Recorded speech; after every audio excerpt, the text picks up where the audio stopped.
Okay, the next tool is SWOT analysis. How many of you have done SWOT analysis out there? How many know what a SWOT analysis is? Raise your hand. So some of you have had some experience and can share with others, but in any case, this is sort of one of the first tools you learn as an MBA, and it's a lot of fun. It's got its limitations, but we're going to use it and apply it. So a SWOT analysis basically is something that is a tool to gather a lot of existing understanding about your product and market, and some of its limitations is, well, it doesn't really prioritize.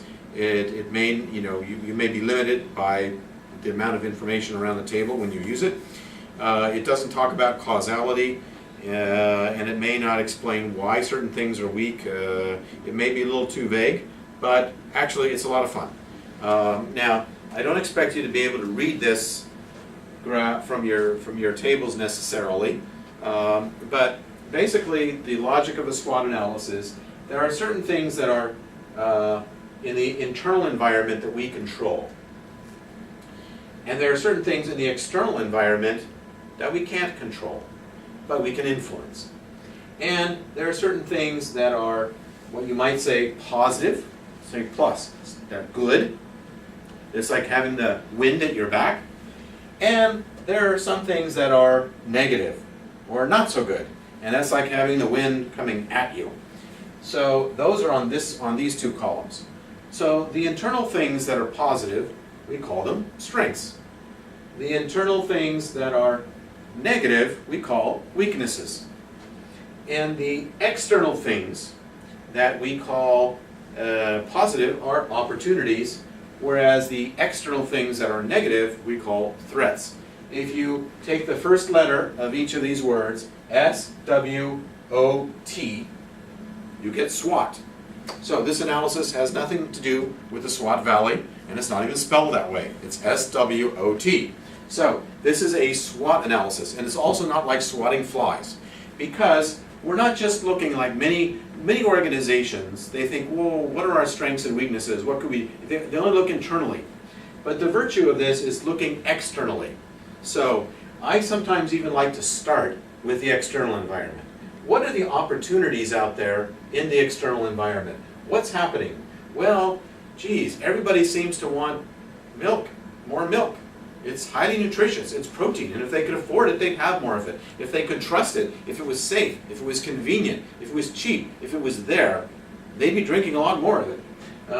Or, it may be, there's a lot of growing market for cheeses. Some people are even importing cheeses to Pakistan, for goodness sake. We're like the 4th or 5th largest producer of dairy in the world, and some people are still importing some exotic cheeses here. So maybe there's an opportunity there. Yogurt, ice cream, maybe there's something, but again, what could we do at the farm level is sort of, at the individual level that could improve our incomes. So there's some opportunities, and then we could say, and what are some of the threats out there? Well, the threats are for ever greater efficiency. So those of us who only have 1 or 2 cows, we're going to be facing threats from larger and more modern herds if we don't find a way to get our milk to market.